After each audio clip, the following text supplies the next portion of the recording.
کہ زندگی گزارنے کا جو صحیح دستور ہے وہ اسلام ہے. Islam is not only a religion, it is a balance code of life. الحمدللہ میں اس چیز پر فخر کرتا ہوں کہ جہاں سے معاشرے کو میں نہیں بدل سکا، میں نے اپنے آپ کو وہاں سے بدل دیا. ریگولر ٹیچنگ کا جو تجربہ ہے میرا 65 ایئر ایج تک ہے. پرائمری ایجوکیشن ٹھیک ہو، ہمارے کالج ہماری یونیورسٹیاں کبھی نہیں بگڑ سکتی. 1949 میں پرائمری اسکول میں داخل ہوا ہوں. یہ 2 میرے ٹیچر ہیں. اچھا.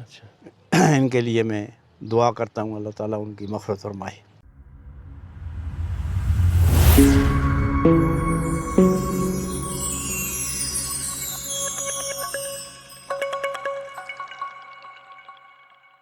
بسم اللہ الرحمن الرحیم. میں ہوں ڈاکٹر جمیل انور، اور آج کی محفل میں ہمارے ساتھ موجود ہیں حضرت مولانا یوسف صاحب.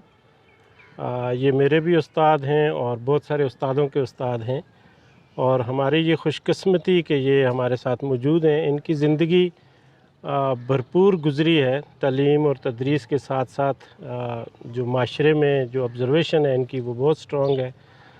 کنٹریبیوشن معاشرے میں کرنا انہوں نے جو ہے وہ کافی کنٹریبیوشنز ہیں. ایک اچھے والد کا ان کا تجربہ ہے، اور اس میں بڑے انہوں نے جو ہے وہ کام کیے ہیں، اور زندگی کے مختلف شعبوں میں ان کے تجربات جو ہیں وہ ہمارے لیے مشعل راہ ہیں. تو آج ہم ان سے ان کی زندگی کے بارے میں سنیں گے، باتیں بھی سنیں گے اور سیکھیں گے بھی.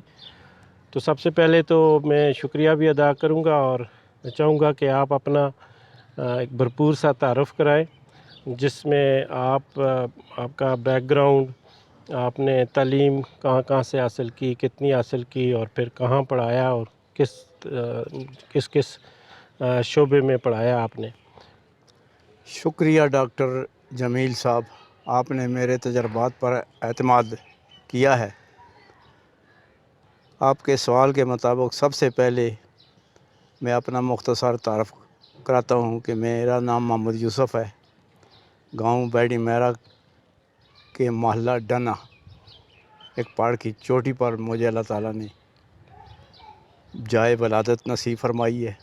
وہاں سے پرائمری اسکول کافی دور تھا، اور مجھے اپنی والدہ محترمہ کے یہ الفاظ یاد ہیں جب دوسری بزرگ خواتین میری والدہ کو کہا کرتی تھیں کہ اس بچے کو اسکول بھیجو، تو میری والدہ کہا کرتی تھیں کہ جب 7 سال کا ہوگا تو میں بھیجوں گی.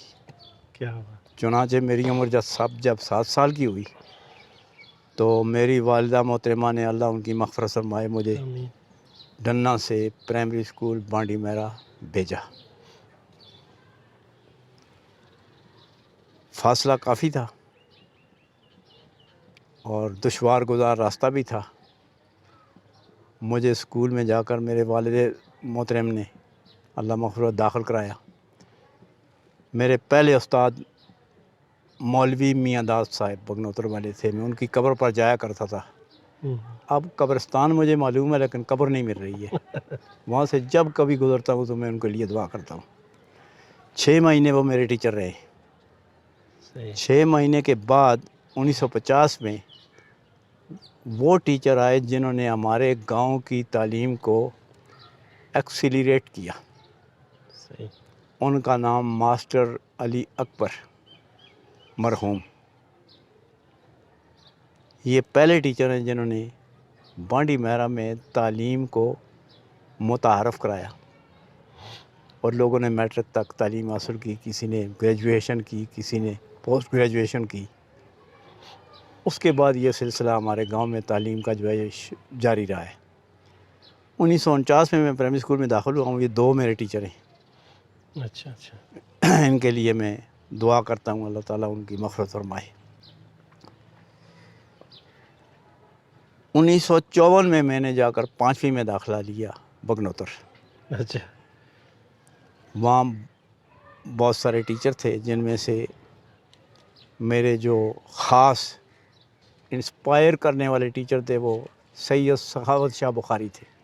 اچھا. جن سے میں انسپائر ہوا. اور انگریزی میں جس ٹیچر نے مجھے، اس وقت انگریزی شروع ہی 5ویں سے ہوتی تھی، جس ٹیچر نے میری بنیاد رکھی وہ فرید خان صاحب تھے. میتھمیٹکس بھی انہوں نے پڑھایا. 1954 سے لے کر 1957-58 تک میں نے مڈل اسکول بغنظر سے پاس کیا. اس کے بعد وہ مڈل اسکول تھا اس وقت ایبٹ آباد آ کر ہم لوگ جو ہے وہ پڑھتے تھے. میں نے داخلہ لیا نمبر 1 گورنمنٹ ہائی اسکول میں. اچھا اچھا. جس دن میں نے داخلہ لیا تو اس دن میرے پاس رہائش کی کوئی جگہ نہیں تھی. میرے خالہ زاد بھائی ماسٹر خلیل الرحمان صاحب اللہ تعالیٰ ان کو غریق رحمت فرمائے، انہوں نے اپنے بھائی محمد ایوب کو اور مجھے داخل کر کے واپس چلے گئے اور کہا کہ اب رات جہاں کہیں تمہیں نصیب ہو وہاں گزار دینا، کل میں تمہاری خبر لوں گا. کوئی ٹھکانہ نہیں تھا. اس وقت میٹرک پڑھنا بڑا مشکل تھا. دن ادھر ادھر ہم بازاروں میں پھرتے رہے. نیا ایبٹ آباد تھا، اس کو دیکھا ہے. مغرب کے وقت ایک مسجد میں گئے، ادھر نماز پڑھی. اسی مسجد میں ہم نے ارادہ کیا کہ یہاں ہم لیٹ جائیں گے رات کو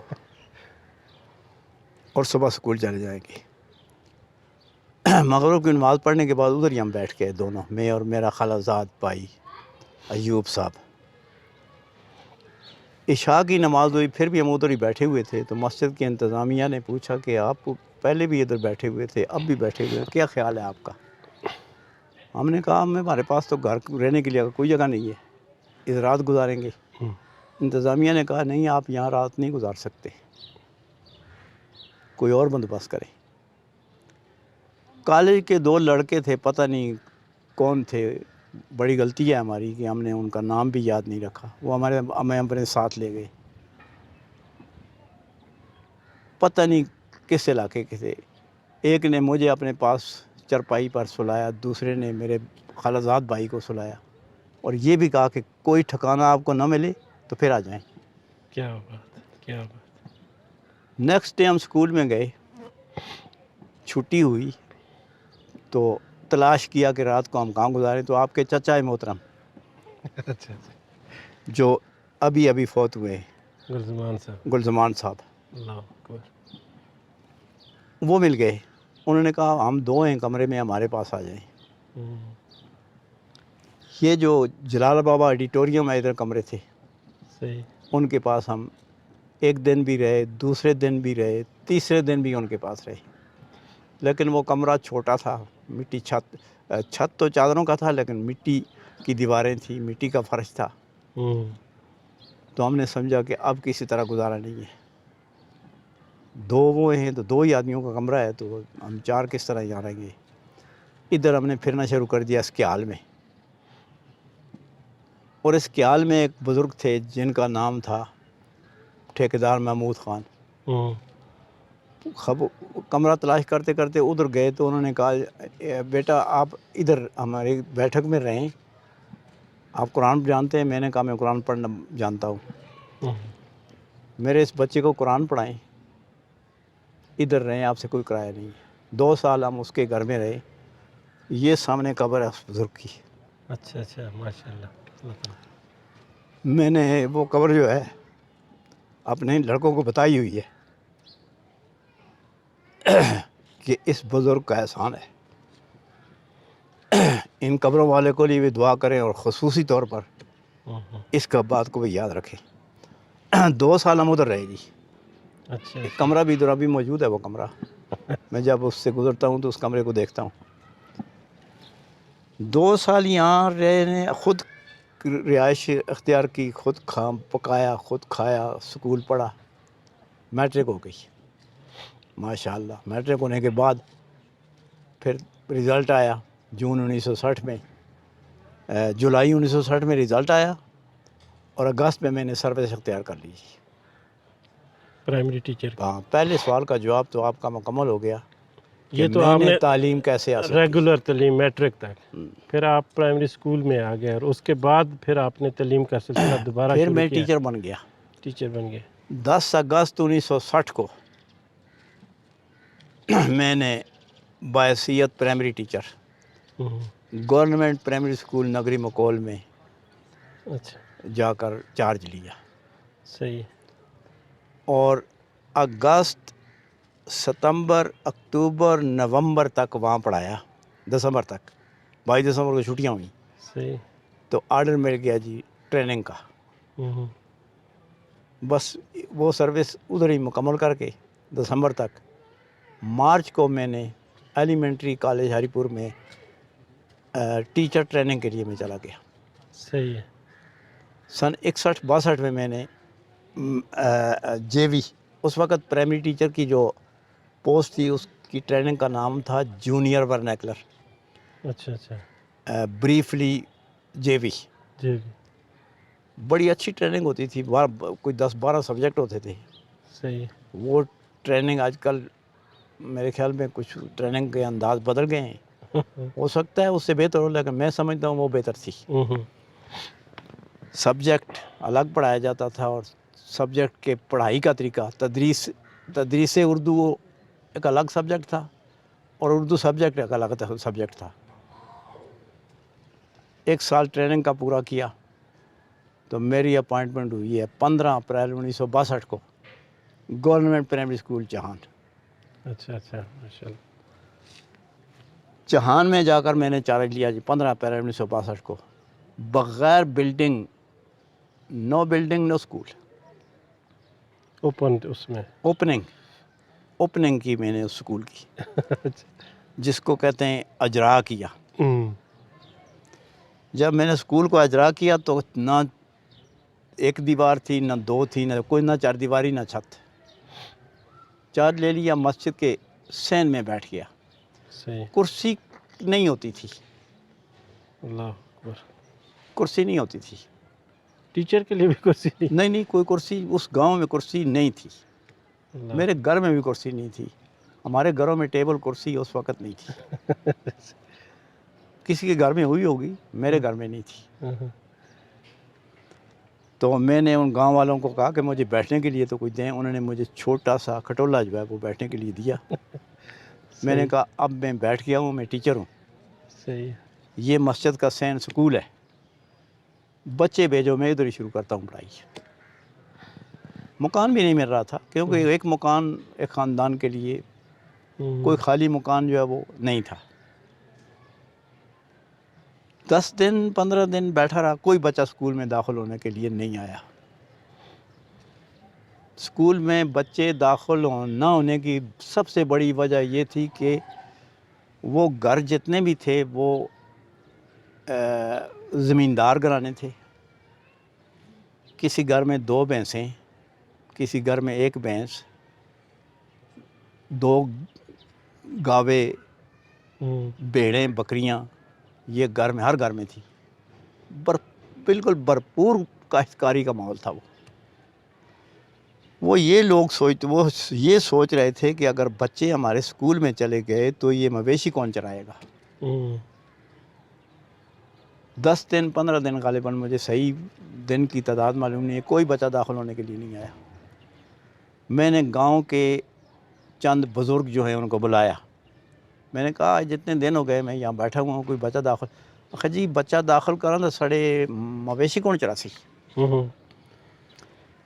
میں نے ان کے لیے ایک انسینٹیو جو ہے تلاش کیا. میں نے کہا بچے یہی آپ کے مویشی چرائیں گے، یہی اسکول پڑھیں گے، میں سارا دن نہیں پڑھاؤں گا ان کو، تھوڑا سا پڑھاؤں گا، 2 گھنٹے بھیج دوں گا، پھر مویشی چرائیں گے. صحیح ہے. اب بچوں کو داخل کریں. یقین جانیں کہ دوسرے دن پھر کوئی بچہ داخل ہونے کے لیے نہیں آیا. پھر میں 16 ایک جگہ ہے وہاں اس گاؤں کے ایک چیف سمجھ لیں، بڑوں میں سے ایک بڑے رہتے تھے، میر زمان کے کیا نام؟ ان کا نام گلزار کے والد میر زمان. میر زمان بابا. ان کے پاس میں گیا. انہوں نے کہا جی سب سے پہلے میرے بچے کا نام لکھیں. میں نے چہان گورنمنٹ پرائمری اسکول چہان کے رجسٹر داخل خارج کے داخلہ نمبر 1 پر گلزار کا نام ہے. اچھا کتنا عرصہ پھر چاند میں رہے آپ؟ چہان میں 8 سال میں نے سروس کی ہے. اور وہ گلزار جو میں نے داخلہ نمبر 1 پر لکھا ہے وہ آج پولیس کا ریٹائرڈ ملازم ہے. جب میں نے بچے داخل ہوئے تو اسی برآمدے میں نے اونچی آواز سے نماز کا سبق پڑھانا شروع کر دیا. صحیح. تاکہ نفسیاتی طور پر وہ یہ سمجھیں کہ اسکول میں پڑھائی جو ہوتی ہے وہ یہ تو دینی ماحول تھا ان لوگوں کا. پھر وہ انہوں نے ایک گویا کہ رشک پیدا ہو گیا، فلاں کا بچہ جا رہا ہے، میرا بھی جائے گا، میرا بھی جائے گا، میرا بھی جائے گا. چھٹی دے دیتا تھا جلدی ان کو، مویشی بھی چلا لیتے تھے، ساتھ ساتھ دونوں کام چلنے لگے. 8 سال میں نے وہاں سروس کی ہے. ان 8 سالوں میں بہت سارے لوگ سروس میں گئے ہیں، کوئی ایئر فورس میں، کوئی پولیس میں. وہاں ان شاگردوں میں سے میرا شاگرد جو ہے وہ ASI ریٹائر ہے، ایک گریڈ 17 کا ٹیچر ریٹائر ہے. اس کے بعد اس کے بعد پھر دوسرے ٹیچر ادھر آئے، شریف صاحب آئے، انہوں نے بڑا اچھا کام کیا. اقبال صاحب آئے، انہوں نے اچھا کام کیا. اس کے بعد اب وہ گاؤں خوب تعلیم یافتہ گاؤں ہے. جی اس کے بعد ظاہر ہے وہ پھر آپ مختلف اسکولوں میں جاتے رہے، اور پھر آپ نے اپنی جو تعلیم کا سلسلہ وہ کیسے جاری کیا؟ کیونکہ آپ نے تو میٹرک کے بعد آ گئے تھے. میٹرک کے بعد میں نے چہان سکول میں FA کر لیا تھا، پرائیویٹ طور پر. پرائیویٹ. 66 میں یا 67 میں نے FA کر لیا تھا. پھر وہاں سے میری تبدیلی ہوئی ہے میرا میں نے BA اور MA کیا. صحیح ہے. اور پھر آپ ریٹائر کب ہوئے اسکول میرا میں کوئی 2-3 سال سروس کی، پھر 6 سال گاؤں میں کی ہے. 11 سال میں نے باغ میں سروس کی ہے. پرائمری اسکول کی آخری سروس میری جو ہے وہ گاؤں باغ میں ہوئی ہے. اور کافی حد تک میں مطمئن ہوں کہ باغ میں اعتماد اگر ٹیچر پر پیدا ہوا ہے لوگوں کا تو میرے دور میں پیدا ہوا ہے. صحیح. ٹیچر پر وہ اعتماد نہیں کرتے تھے، مجھ پر بھی انہوں نے پہلے 2-3 سال اعتماد نہیں کیا. جب اعتماد ہوا تو انہوں نے خوب تعاون کیا، اور میں نے اپنے حد تک پڑھایا ہے ان کو، اور وہاں بھی پروگریس جو ہے وہ تعلیم کی اچھی رہی ہے. اچھا، یہ پھر میں وہاں سے ریٹائرمنٹ لے لی. یہ کہانی سنانے کا یا سننے کا مقصد تو یہ تھا نا کہ یہ ایک پوری آپ کی بھرپور زندگی ہے جہاں پہ آپ نے اسکولوں کو شروع کیا، اور جو پورے گاؤں جو ہیں جن میں کوئی تعلیم کا نظام ہی نہیں تھا وہاں سے شروع ہو گیا. تو پرائمری ایجوکیشن اس کے بعد بھی آپ ریٹائرمنٹ کے بعد بھی بہت سارے اسکولوں میں پڑھاتے رہے، اور اچھے اسکولوں میں پڑھاتے رہے. شنکیری میں میرا خیال میں آپ نے. ہاں جی. پھر باغ میں نے سروس کیا 11 سال، 79 to 31 دسمبر 89. صحیح ہے. 1 دسمبر 89 کو میں نے پری میچورڈ ریٹائرمنٹ لے لی. پھر 2-3 سال بنات تعلیم القرآن ہائی اسکول میں نے سروس کی ہے. صحیح ہے. As a general teacher. یہاں سے کچھ تھوڑا میں جس وقت خیال بدلا تو شنکیاری میں انٹرویو تھا فوجی اسکول کا. بہت سارے لوگ انٹرویو کے لیے گئے ہوئے تھے، چند پوسٹیں تھیں. تو وہاں ریٹن ٹیسٹ دیا. ریٹن ٹیسٹ میں میرا کوئی نمبر آ گیا 3. 2 آدمی مجھ سے سینئر تھے، انہوں نے زیادہ نمبر لیے. تو جب انٹرویو ہوا تو میرا پہلا نمبر ہو گیا. صحیح ہے. وہاں میں ایز اے جنرل ٹیچر. وہاں کتنا عرصہ پڑھایا آپ نے؟ وہاں میں نے 15 سال پڑھایا ہے. 15 سال. تو گویا کہ پورا آپ نے کوئی 65 سال کی عمر تک میں ٹیچنگ آپ نے ٹیچنگ کا جو. اب یہ چونکہ آپ نے ٹیچنگ کی، زیادہ تر پرائمری اسکول کی ٹیچنگ کی، اور آپ کی جو آبزرویشن ہے پرسنل جو ہے وہ آپ کی ڈیڈیکیشن بھی ہے، وہ بچوں کی تعلیم پہ زیادہ ہے، اور اس پہ آپ کی تحقیق بھی ہے کہ آپ کی جو آبزرویشنز ہیں کہ کیا. تو ایک پرائمری اسکول کے ٹیچر میں کیا خاص بات ہونی چاہیے؟ پرائمری اسکول کے ٹیچر میں بہت زیادہ خوبیاں ہونی چاہیے، اور سب سے بڑی خوبی جو میں پرائمری اسکول کے ٹیچر میں دیکھنا چاہتا ہوں، مجھ میں بھی نہیں تھی پہلے شروع میں، بعد میں نے پیدا کرنے کو صبر. مسلسل بچے پر محنت، صبر اور مسکراہٹوں کے ساتھ بچے کو پڑھایا جائے. صحیح ہے. پرائمری کا بچہ وہ ہوتا ہے جو ماں کی گود سے نکل کر ادھر پہنچتا ہے ٹیچر کے پاس. اگر وہ اس کو ادھر سمجھو کہ گورنا شروع کر دے ٹیچر، اس کو ڈانٹنا شروع کر دے، تو وہ ڈسکریج ہو جائے گا، وہ اس کی پڑھائی پھر کسی کام کی نہیں رہے گی۔ اس لیے محنت، صبر، تجربہ پڑھائی کا۔ بالغوں کی تعلیم کوئی اور ہے، آپ بالغوں کی تعلیم میں ہیں، موجود ہیں، جی، وہ آسان ہے، لیکن ہمارے پاس جو بچے آتے ہیں وہ بالغ نہیں ہوتے ہیں۔ آسان ہے۔ اور بالغوں کی تعلیم میں مشکل یہ ہوتی ہے کہ مختلف العادات ہوتے ہیں، اور یہ مختلف العادات اسی لیے ہوتے ہیں کہ مختلف ٹیچروں کے ہاتھوں سے پڑھ کر وہ آپ کے پاس گئے ہوئے ہوتے ہیں۔ کچھ کی عادتیں اچھی ہوتی ہیں، کچھ کی بگڑی ہوئی ہوتی ہیں، آپ کے لیے یہ مشکلات ہوتی ہیں، اور جو مشکلات کا آپ کے پاس آپ محسوس کر رہے ہیں یہ پرائمری میں پیدا ہوتی ہیں، بیڈ ہیبٹس، یہ ہیبٹس کا درست کرنا یہ پرائمری ٹیچر کی بہت بڑی ذمہ داری ہے، اور کر سکتا ہے۔ پرائمری ایجوکیشن ٹھیک ہو، ہمارے کالج، ہماری یونیورسٹیاں کبھی نہیں بگڑ سکتی۔ تو اس میں کمی کیا نظر آتی ہے آپ کے، جو ایک تو استاد کے لیول پہ کہ استادوں میں یہ محنت، صبر اور تجربہ یا سیکھنے کا عمل نہیں ہوتا، حکومتی سطح پہ کیا آپ سمجھتے ہیں کہ کیا تبدیلی آنی چاہیے کہ جو نظام ہے موجودہ پرائمری کا؟ حکومتی سطح پر کچھ کام ہو بھی رہے ہیں، لیکن میں اس وقت میں ان ٹچ نہیں ہوں، پرائمری جو نیشنل پرائمری ایجوکیشن ہے اس کے ساتھ میں اس وقت ان ٹچ نہیں ہوں۔ مجھے نہیں پتہ آج کل ٹیچروں کو ٹرینڈ کیسے کیا جاتا ہے۔ میں اس ٹریننگ کو ترجیح دیتا ہوں جو پہلے ہوا کرتی تھی۔ ٹریننگ ایک جو ہے نا، ایک ٹریننگ کی ایک لیک آف ٹریننگ ہے۔ دوسرا یہ ہے کہ میں یہ بھی محسوس کر رہا ہوں کہ کچھ ٹیچر جو ہیں وہ سبجیکٹ سکلز ان کی کمزور ہیں، صحیح ہے، سبجیکٹ سکلز، اور سبجیکٹ سکلز کے ساتھ ٹیچنگ سکلز جو ہیں وہ بھی کمزور ہیں، سب کی نہیں لیکن بعض کی۔ صحیح ہے۔ تو ٹیچر میں جب تک ٹیچنگ سکلز اور سبجیکٹ سکلز دونوں متوازن نہیں ہوں گی، ٹیچر پڑھانے میں خاطر خواہ نتائج پیدا نہیں کر سکتا۔ اچھا، آپ کی زندگی تو ٹیچنگ کی زندگی رہی ہے، اس کے علاوہ آپ کی زندگی ہم شروع سے ماڈل سمجھتے تھے، آپ نے بہت سارے اسٹیٹس کو توڑے ہیں، گاؤں کے جو روایات کو، کئی چیزوں کو توڑا ہے، زندگی میں بڑے مختلف فیصلے کیے ہیں جو عام لوگ نہیں کرتے، جس کی کامیابی پھر نظر بھی آئی ہے۔ تو کوئی ایسے واقعات جو آپ کی زندگی میں جہاں پہ آپ کو کوئی فیصلے کرنے میں مشکل پیش آئی ہو تو وہ ہمیں بتائیں۔ جہاں تک آپ نے گاؤں کے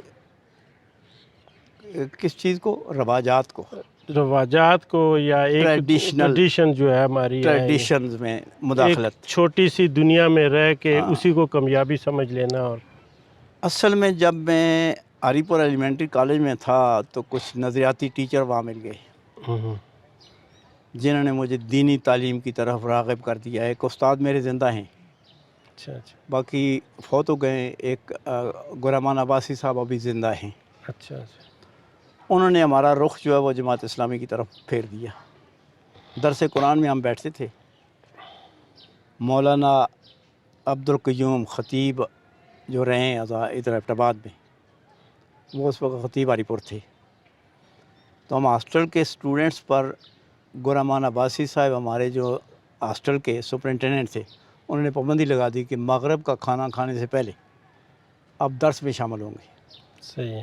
پورے سال میں ہم نے مولانا عبدالقیوم صاحب کا درس قرآن سنا ہے، اور وہ روایات جو بری روایات ہیں ان کی نفرت مجھے وہاں ہی پیدا ہو گئی تھی۔ شادیوں کی فضول خرچیاں، صحیح، ماتم کی رسموں کی فضول خرچیاں جو ہیں، یہ ادھر ہی نفرت پیدا ہو گئی تھی۔ جب میں واپس آیا تو میں نے دخل اندازی شروع کر دی ان بری رسموں میں، صحیح، طریقے سے شروع کیا۔ کہیں کوئی لڑائی نہیں ہوئی، کوئی جھگڑا نہیں ہوا، جھنڈے وغیرہ زارتیوں کے دیے یہ جلنا جلانا، میں اس کی مخالفت کرتا رہا۔ اس میں اللہ تعالیٰ نے مجھے کامیابی دی ہے۔ صحیح، لوگوں کا اعتقاد جو تھے وہ بدل گئے کہ یہاں سے اگر دیے کے ساتھ چھیڑیں گے، جھنڈے کے ساتھ چھیڑیں گے، ٹانگ ٹوٹے گی، بھینس مر جائے گی۔ یہ کنسپٹ لوگوں کے جو ہیں یہ ٹھیک ہو گئے۔ شادی کی جو رسمیں تھیں وہ میں نے سوچا ایک شریف آدمی معمولی آمدنی میں اگر ان رسموں پر عمل کرے گا تو وہ اپنی بیٹیوں کی اور بیٹیوں کی شادیاں کیسے کرائے گا. اور آپ پھر ذاتی تو میں نے ٹریڈیشن سے ہٹ کر اپنی اولاد کی شادیاں کرانی شروع کر دی.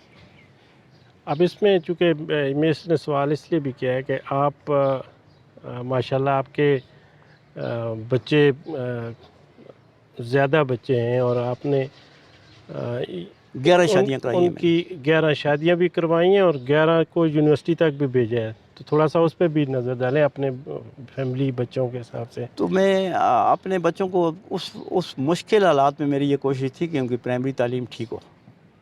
صحیح. اس لیے گھر میں نے ناظرہ بھی پڑھایا, کسی حد تک اردو, انگریزی, میتھمیٹکس یہ بھی پڑھایا.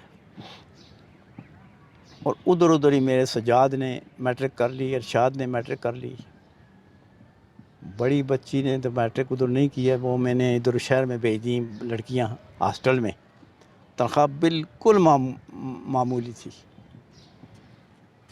یعنی ان کی تعلیم کا جو میں نے بیڑا اٹھایا ہے اپنی چادر سے کچھ زیادہ باہر تھا, توفیق سے زیادہ آگے تھا. اللہ نے مجھے توفیق دی ہے.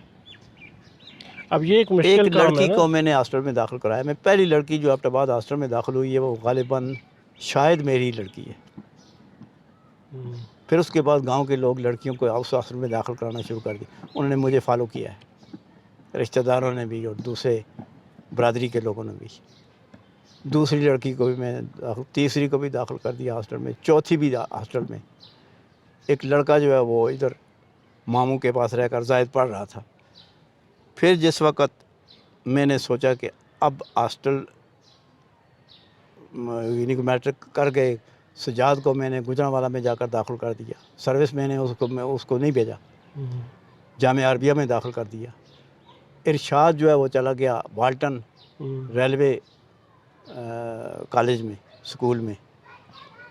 جب ادھر تو پھر میں نے بھی سروس پری میچورڈ پینشن لے لی. پھر میں بنات میں نے سروس اختیار کر لی, تو کرائے پر رہنے لگا اور انہوں نے پڑھنا شروع کر دیا. ادھر آباد آباد میں رہ کر میری لڑکیوں نے یہاں کالج پڑھا. گجرانوالہ میں نے 2 لڑکیاں بھیجی ہیں پڑھنے کے لیے دینی تعلیم. دینی تعلیم کا احیاء بھی میں نے کوشش کی ہے کہ گاؤں میں ہو, اور میری ان لڑکیوں کو فالو کر کے بہت سی لڑکیاں 30-35 لڑکیاں جو ہیں وہ دینی تعلیم میں گئی. جی ہاں بالکل ایسے ہی ہے. اور ابھی وہ عربک ٹیچر ہیں ہمارے گاؤں کی.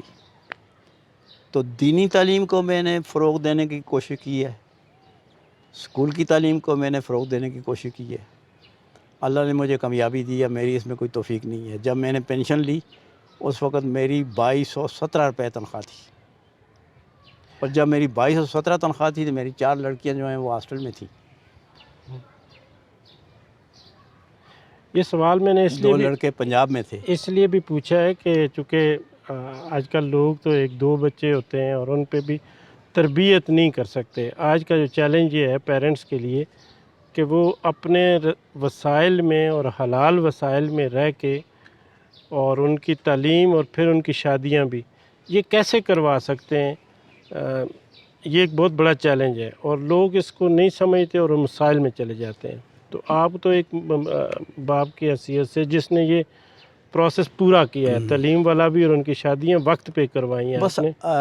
ہذا من فضل ربی, اللہ نے مدد کی ہے. تعلیم کا پروسیس پورا ہوا تو پھر شادی کے پروسیس شروع ہوئے. تو جب والدین شادی کو کے آپ کیا مطلب وہ دینا چاہیں گے نا, کیونکہ والدین کو میں یہ میسیج دینا چاہتا ہوں, بلکہ والدین کو کیا کہ اپنی سب برادری, مسلم برادری کو, بلکہ انسانیت کو میں یہ میسیج دینا چاہتا ہوں کہ زندگی گزارنے کا جو صحیح دستور ہے وہ اسلام ہے.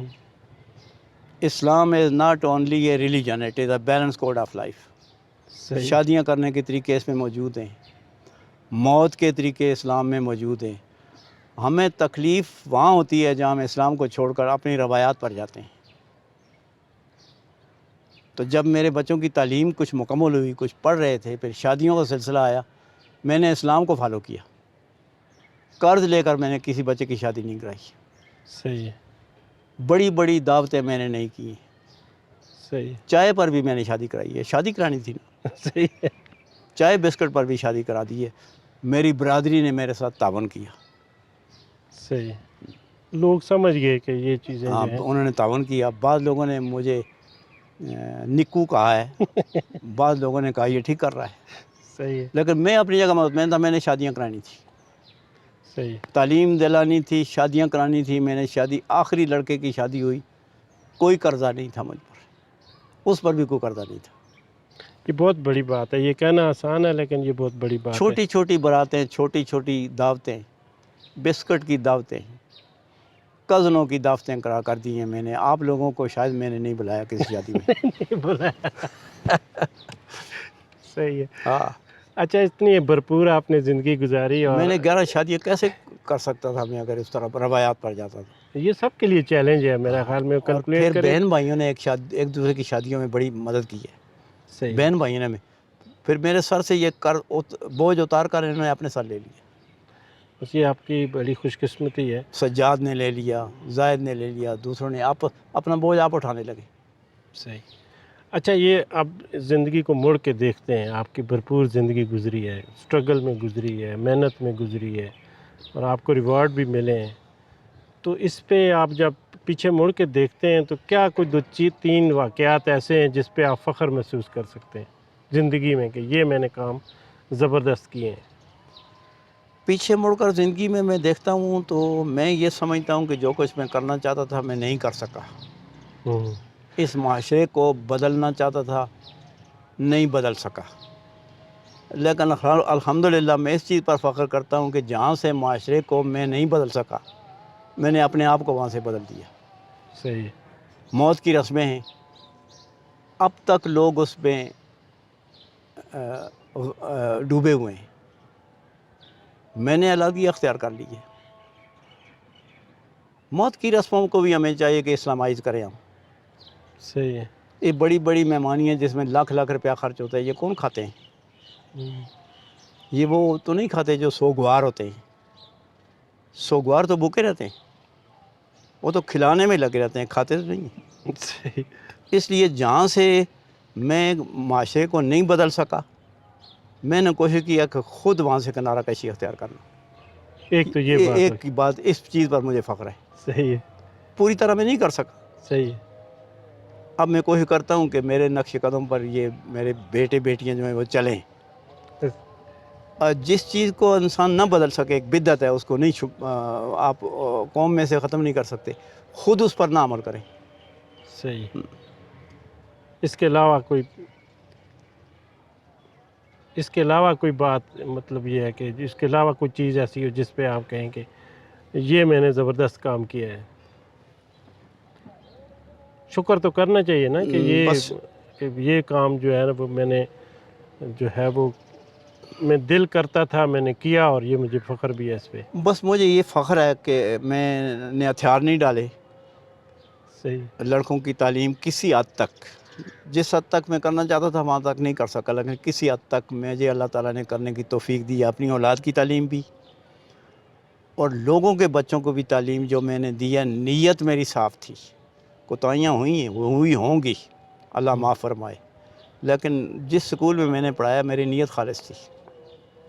اب آخر میں محنت میں کرتا رہا، لوگوں کے بچوں کے ساتھ میں نے محنت کی ہے. صحیح ہے. اور آوازیں باز گشت میں نے جو سنی ہے اپنے بارے میں، ٹھیک ہے، وہ میرے خیال میں تسلی بخش ہے. اگر بہت اچھی نہیں ہے تو تسلی بخش ضرور ہوگی. ٹھیک ہے، اچھی ہے. اب آخر میں آپ آج کے نوجوانوں کو اور آج کے جو ٹیچر ہیں اور آج کے جو والدین ہیں ان کے لیے آپ کیا نصیحت کرنا چاہیں گے؟ مجھے آج کے والدین میں جو کمی نظر آتی ہے وہ یہ ہے کہ وہ بچوں کی تربیت، سارے والدین تو نہیں، والدین میں بڑے اچھے اچھے والدین بھی ہیں، لیکن اکثر والدین بچوں کی تربیت پر فوکس نہیں ہے. اکثر والدین بچوں کے ساتھ ناجائز قسم کا لاڈ پیار، پیسے دے دیتے ہیں، بازار میں ٹک شاپوں پر وہ غلط قسم کی چیزیں کھاتے ہیں، ان کی صحت بھی برباد ہو رہی ہے. آج کے والدین کو زیادہ ایکٹیو ہونا چاہیے. پچھلے زمانے کے والدین معاشرے میں رہتے تھے، آج کے والدین جو ہیں وہ تتر بتر معاشرے میں ہیں. یہ معاشرہ سدھرا نہیں ہے ہمارا جتنا سدھرنا چاہیے تھا، امپروومنٹ کم ہوئی ہے اور بگاڑ جو زیادہ ہو رہا ہے، تو اس بگاڑ میں بچوں کو بچانے کے لیے والدین کو زیادہ محنت کرنی چاہیے۔ اور بچوں کے لیے بچوں کے لیے میری ایک ہی نصیحت ہے کہ سب سے پہلے اپنے والدین کو اوبے کریں، ہوں، پھر اپنے ہمدرد قسم کے جو بڑے ہوتے ہیں ان کو اوبے کریں، ٹیچرز کو اوبے کریں۔ صحیح ہے۔ اور ٹیچر کے لیے خصوصاً پرائمری ٹیچرز کے لیے یہ ہے کہ ٹیچر مطالعہ کریں، اسلام کا مطالعہ کریں، اپنے سبجیکٹس کا مطالعہ کریں، بچوں کی نفسیات کا مطالعہ کریں، اپنے پیشہ ورانہ تعلیم میں مہارت حاصل کریں۔ میرا ٹیچر سے شکوہ یہ ہے کہ ٹیچر مطالعہ نہیں کرتے، بالکل۔ ٹیچر مطالعہ کریں۔ چلیں، بہت بہت شکریہ۔ یہ دل تو چاہتا ہے کہ یہ محفل چلتی رہے اور باتیں ہوتی رہیں، لیکن پھر آئندہ انشاءاللہ آپ سے مزید گفتگو کریں گے۔ آپ کا بہت بہت شکریہ، آپ نے وقت دیا۔ اللہ تعالیٰ آپ کو صحت دے، آپ سلامتی کا دے۔ شکریہ کہ آپ نے مجھے وقت دیا، اپنا قیمتی وقت خرچ کیا۔ جی، تو میری بس یہی گزارش ہے کہ ہم سب مل کر اس معاشرے کو درست کرنے کی کوشش کریں۔ جزاک اللہ۔